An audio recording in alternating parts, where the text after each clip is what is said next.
네, 오늘의 강의는 준비물이 좀 필요할 수 있습니다. 어떤 준비물이냐? 바로 사이다가 필요하죠. 왜냐하면 들으면 들을수록 답답한 이야기들이 오늘 나오기 때문입니다. 자, 성직자. 성직자는 누가 임명하는 걸까요?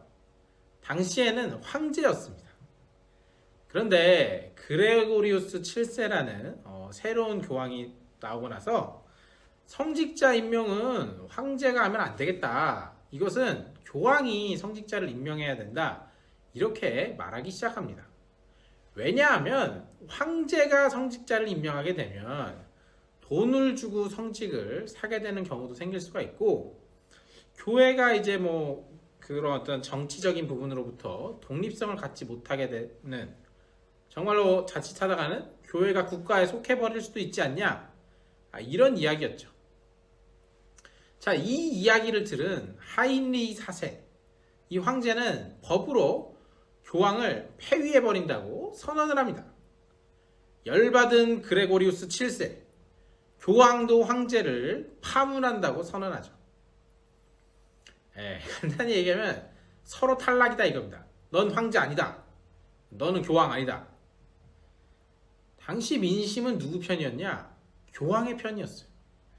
그래서 결국 하인리는 자신의 지위를 유지할 필요가 있었고, 용서를 구하기 위해 눈 덮인 카노사의 성 앞에서 맨발로 무릎을 꿇고 교황에게 용서를 빌었습니다. 결국 한 나라의 왕보다도 교황이 강력해진 사건이죠. 이미 아시는 분들도 많이 계시겠지만 이 사건을 카노사의 굴욕이라고 말합니다. 그런데 지난번에 말씀드린 것처럼 이슬람의 영토는 무서울 정도로 크게 확장되고 있었어요. 그 정도는 어느 정도였냐면 이미 예루살렘을 포함한 오른쪽 지역을 모두 빼앗겼기 때문에 위험을 느낄 정도였죠. 동방제국은 이게 좀 위험한데라는 생각이 들어서 서방으로부터 도와달라고 군사적 지원을 요청하게 됩니다. 물론 그렇다고 해서 이 상황이 아주 큰일 날 상황이었다, 이런 건 아니었지만 사실 좋은 게 좋은 거죠. 자기들만으로 싸우는 것보다야 지원군을 좀 받아서 싸우면 좋겠다는 생각으로 지원군을 좀 보내달라는 의도였습니다. 아니, 그런데 이 지원군의 수가 한두 명이 아니라 무려 10만 명에 달했다고 합니다. 10만 명. 이 생각지도 못한 숫자의 군대가 서쪽에서 동쪽으로 오게 된 이유는 무엇이었을까요? 여기에는 여러 가지 복잡한 사정들이 얽혀 있었습니다. 먼저 서방교회와 동방교회는 본래 차이가 좀 있긴 했지만 이 당시에 아예 공식적으로 두 교회가 갈라져 있었습니다. 문화도 다르고 교리적인 부분들도 너무나 달랐기 때문에 계속해서 갈등을 빚다가 이게 아예 갈라서야겠다 하면서 갈라서 버렸다는 거죠. 이게 무슨 말이냐? 서방교회의 교황은 오라 잘됐다, 그러면 쟤네 어려워하고 있는데 이참에 군대를 왕창 파견해서 아예 동쪽도 먹어버리자, 이런 음모가 있었던 거예요. 어마어마한 군사력을 보여주면서 봤느냐?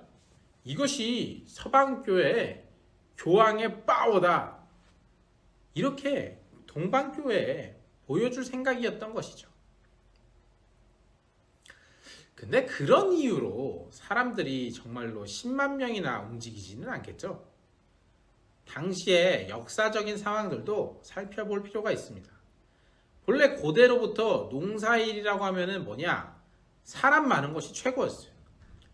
되는 대로 많은 사람이 달라붙어서 열심히 할수록 농사일이 잘 되는 그런 구조였죠. 근데 이 당시에 농업 기술력이 엄청나게 발전을 하기 시작합니다. 이렇게 되니 일이 없이 노는 사람들이 늘어나게 되었고, 유럽 전역에 지방에 있는 그 영주들이 차라리 사람을 모아서 전쟁하고 전리품을 뺏어버리자, 이런 생각들을 하게 되는 것이죠. 한마디로 그 당시 유럽의 분위기는 서로 전쟁하고 싶어서 환장해 있었던 시대입니다. 그런데 전쟁하고 싶었던 이런 욕구가 넘치는 전쟁의 환장에 있었던 그 사람들이 넘쳐나던 바로 그 타이밍에 교황이 예루살렘을 되찾자고 하는 거죠. 어디 저 이교도 사탄 마귀 같은 이슬람 녀석들에게 성지를 빼앗길 수 있느냐? 이렇게 말하면서 거룩한 전쟁을 하자고 말한 것이죠. 자, 알아들을 수 있는 말로 다시 말씀드리자면, 야, 우리끼리 싸우지 말고 힘을 합쳐서 저기 예루살렘을 빼앗자고 말하고 있는 겁니다. 당시의 법으로는 모든 재산은 누구에게 상속이 되냐? 장자에게만 상속이 됐어요. 즉 장남 외에 차남 이하는 불만이 많았는데, 그러면 내가 저기 가서 전쟁하고 전리품 왕창 챙겨오면 나도 부자가 될 수 있겠다, 이런 계산을 할 수 있게 해준 거죠. 거기다가 교황이 직접 나서서 십자군에 참여하면 어떻게 되냐? 죄가 없어진다. 너 빚이 있느냐? 빚도 깎아준다. 세금이 많아서 힘드냐? 세금도 면제해준다. 이런 대박 이벤트를 마구마구 열었어요. 이렇게 되니 기사만 참여하는 게 아니라 평민들까지도, 야, 우리 같이 구원받으러 예루살렘으로 전쟁하러 가자, 이렇게 말하면서 다 같이 물기 들고 십자군에 지원하게 된 것이죠. 거기다 예루살렘이란 곳이 어떤 곳인가요?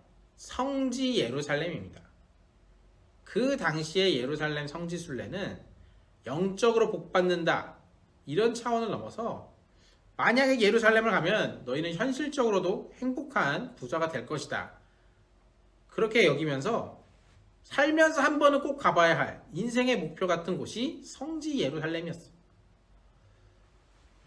자, 그런데 마침 교황님이 저놈의 이교도 사탄 마귀 같은 이슬람 녀석들, 그 이슬람 녀석들이 성지 순례자들을 괴롭힌다고 말하는 겁니다.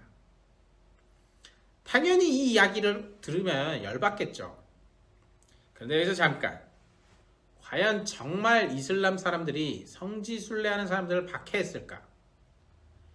오늘날에도 마찬가지지만 당시에도 성지 순례는 제법 돈이 되는 여행 패키지죠. 이슬람 입장에서는 성지 순례 올수록 좋은데, 경제적으로 이득이 되니까 여행 관광 오겠다는데 그 사람들을 딱히 괴롭힐 이유가 없었던 겁니다. 무슨 말이냐? 역사학자들은 교황이 십자군 전쟁이 필요해서 뻥을 친 것이라고 보고 있는 것이죠. 막장입니다. 자, 이렇게 다양한 이유들이 얽혀 있는 가운데 이제 교황이 감동적인 설교를 합니다. 그곳에 참여한 군중들은 다 같이 외치죠. 그것이 하나님의 뜻입니다. 그것이 하나님의 뜻입니다. 구원받기 위해서 무기 들고 갑옷과 방패에 십자가를 새긴 후에 이슬람 사람들을 죽이는 것이 하나님의 뜻이라고 외쳤다는 것이죠. 자, 그러면 여기서부터 십자군 전쟁이 어떻게 전개되었는지를 좀 빠르게 살펴보도록 하겠습니다. 오늘 한 강의 안에서 다 마쳐야 되기 때문에 좀 빨리 진행이 될 수도 있습니다. 먼저 십자군은 실제로 출발도 하지 않았는데 먼저 자기들끼리 십자군이라면서 출발해버린 사람들이 있었습니다. 은둔자 피에르라는 사람이 있었는데 그 사람이 어느 날 꿈을 꿨는데 하나님께서, 야, 뭐하냐, 빨리 가라, 빨리 예루살렘으로 가라, 이렇게 했다면서 사람들을 선동해서 자기들끼리 멋대로 출발을 해버린 것이죠. 그럼 주로 누가 따라갔느냐? 영주들은 다 무시했어요. 하지만 못 먹고 못 살던 농민들과 하급 기사들은 그럼 빨리 가자 이러면서 무려 4만 명이나 이 사람을 따라가게 됩니다. 근데 방금 전에도 얘기한 것처럼 그러면 그 구성원이 어떻게 된다고요? 평민들과 하급 기사들, 전쟁에 대해서는 아는 바가 없었던 사람들이 모여 있었다는 거죠. 이런 사람들이 예루살렘을 가려고 하니까 뭐 방향도 몰라갖고 일단 무조건 동쪽으로 가기로 했답니다.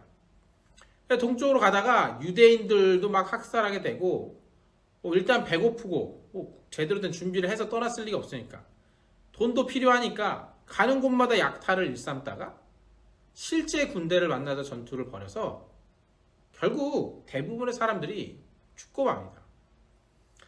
이게 무슨 하나님의 군대인지 참 모르겠는데 그러던 중에 드디어 정말 진짜 십자군이 10만에 달하는 본대가 도착을 하게 되죠. 사실 처음에 이 전쟁은 동방제국이 침략자들을 막으면 되는 정도로 생각을 해서 지원군을 요청한 건데 전쟁에는 돈이 필요하잖아요. 그리고 십자군에 가담하려면은 정말 돈이 많이 필요했기 때문에 그 당시 사람들은 전 재산을 다 털었어요. 여러 영주들을 포함한 십자군들은 한마디로 재테크를 한 거죠. 여기에 전 재산을 때려 붓고 어떻게든 약탈로 그걸 채우려고 본래 목표로 했던 예루살렘까지 계속 진격하는 겁니다.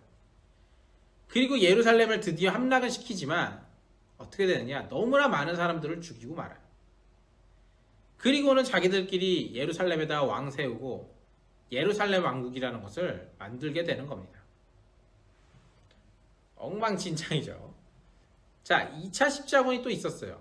있긴 했지만 사실상 가다가 내부 다툼이 일어나서 이슬람군에게 허무하게 패배하고 말았고 이후 시간이 흘러 이슬람에서도 살라딘이라는 영웅이 나타나서 예루살렘을 다시 빼앗게 됩니다.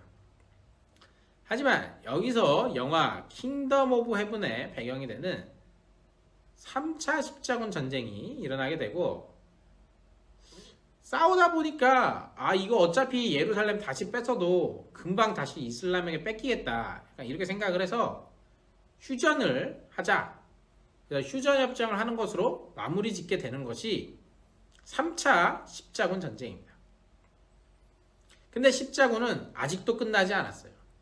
4차 십자군이 있어요. 4차 십자군부터는 작전을 바꿉니다.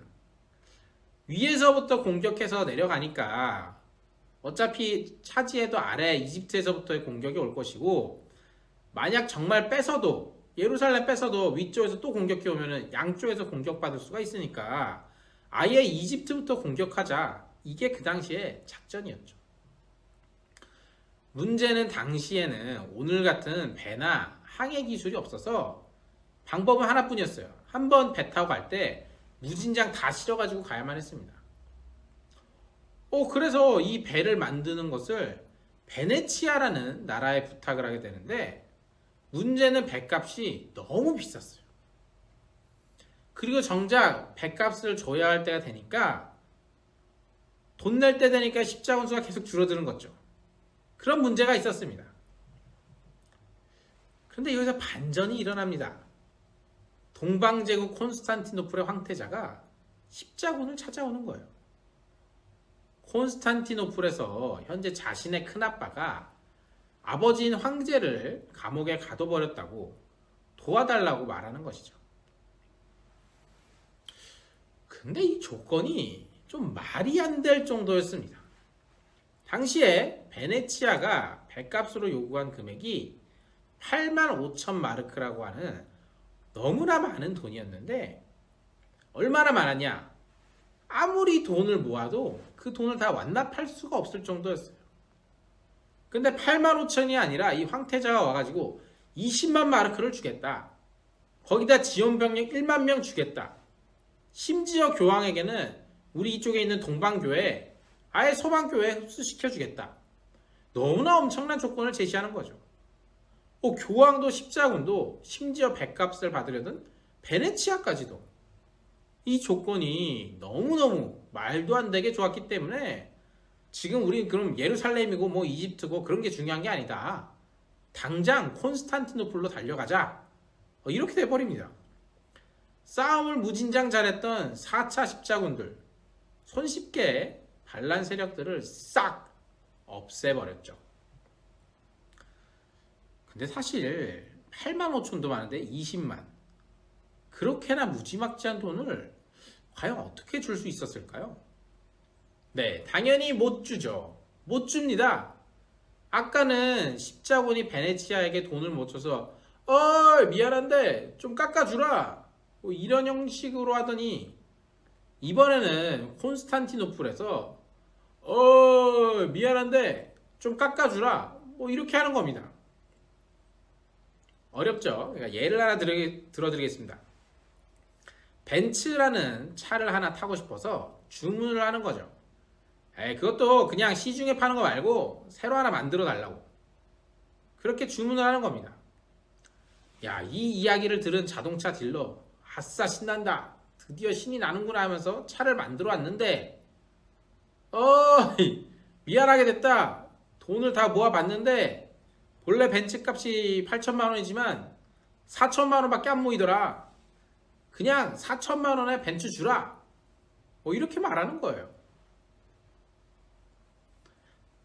여기서 한 번 더 십자군의 성격을 또 다시 짚어보자면 앞서 말씀드린 것처럼 전 재산 다 털어넣어가지고 전쟁 준비하고 나갔던 약탈이 목적이었던 그 약탈로 텅 빈 재산 다시 채워 넣으려던 요상한 재테크가 십자군이었거든요. 즉 돈 못 준다고 하면은 십자군이 너희가 돈이 부족하구나 이럴 리가 없죠. 결국 아예 콘스탄티노플을 공격해 함락시켜 버립니다. 한마디로 십자군이 동방교회를 공격하는 엉망진창, 그야말로 이게 십자군인지 십자군이란 이름의 유럽 용병인지를 알 수 없게 만든 것이 4차 십자군 전쟁이었어요. 이쯤 했으면 끝나야 할 것 같은데 교황은 다시 가자고 합니다. 그래서 결국 5차 십자군을 소집해서 본래 방향대로 이집트로 가게 되죠. 하지만 이슬람은 내부적으로 쿠데타가 있었기 때문에 십자군과 싸울 만한 형편이 아니었습니다. 그래서 결국 알아서 협상안을 가져오게 되죠. 그 협상안이 무지막지했는데 자, 싸우지 말자. 예루살렘과 갈릴리 지방을 우리가 반환해주고 예루살렘성 유지비도 지원해주겠다는 거예요. 야, 이거 대박이죠. 지금 뭐 한 것도 없는데 목적을 이루는 겁니다. 본래 십자군이 뭐예요? 예루살렘을 탈환하자는 거잖아요. 그 목적을 바로 이루게 생겼는데 여기서 교황의 대리자가 나타납니다. 반대하는 거죠. 어디서 이교도 사탄 마귀 같은 녀석들과 협상을 하려고 하냐? 이렇게 말입니다. 근데 그 당시는 교황의 대리자의 말은 뭐냐? 곧 교황의 말이고 그 말은 뭐냐? 교황의 말을 안 들으면 신의 말을 거역하는 사탄의 무리가 된다는 겁니다. 그땐 그랬어요. 어쩔 수가 없었습니다.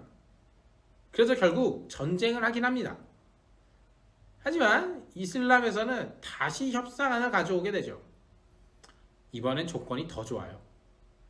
예루살렘과 갈릴리 지방도 반환하고 성 유지비도 제공하고 30년 동안은 아예 침략도 안 하고 거기 뭐 성벽 무너져 있지 않냐 예루살렘 그 무너져 있는 성벽도 이슬람 사람들이 돈 다 들여가지고 복원해 주겠다 뭐 이런 조건을 내 겁니다.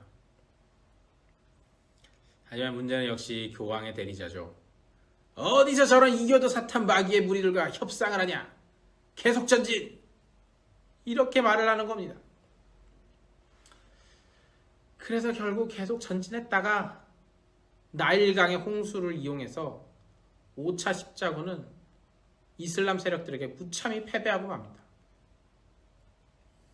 이후에도 뭐 6차, 7차, 8차 십자군도 있지만 모두 전쟁하러 갔다가 또 지거나 예루살렘 잠깐 점령했다가 뺏기는 것이 전부였습니다. 십자군 전쟁을 돌이켜보면 교회가 면죄부들을 마구 뿌려댄 것을 알 수 있습니다. 전쟁에 나가면 죄사함을 받는다. 자녀들을 전쟁터에 보내면 죄사함을 받는다. 전쟁 나간 사람들을 금전적으로 도우면 죄사함을 받는다. 되게 엉뚱한 말 같은데 이게 실제로 교황이 하던 말들이었습니다. 그리고 십자군 전쟁은 그 안을 들여다보면 약탈, 어떻게든 한탄 해보자. 그리고 정치적으로, 물질적으로 욕심이 가득했다는 것을 알 수가 있어요. 무슨 말이냐? 여러분, 전쟁은 전쟁일 뿐입니다. 예수님이 우리에게 가르치신 것은 사랑과 섬김이에요. 세상에 거룩한 전쟁 같은 건 없습니다. 전쟁은 언제나 끔찍한 전쟁일 뿐입니다. 그러니 우리 또한 사랑과 섬김, 말씀과 기도로만 승리할 수 있다는 사실을 배우지 못한다면 오늘날 우리도 자신이 옳다고 믿는 것만을 밀고 나가는 어느샌가 십자군 전쟁에 휘말려 있는 우리 자신이 될지도 모릅니다. 오늘은 여기까지입니다. 그럼 다음 시간에 만나요. 안녕히 계세요.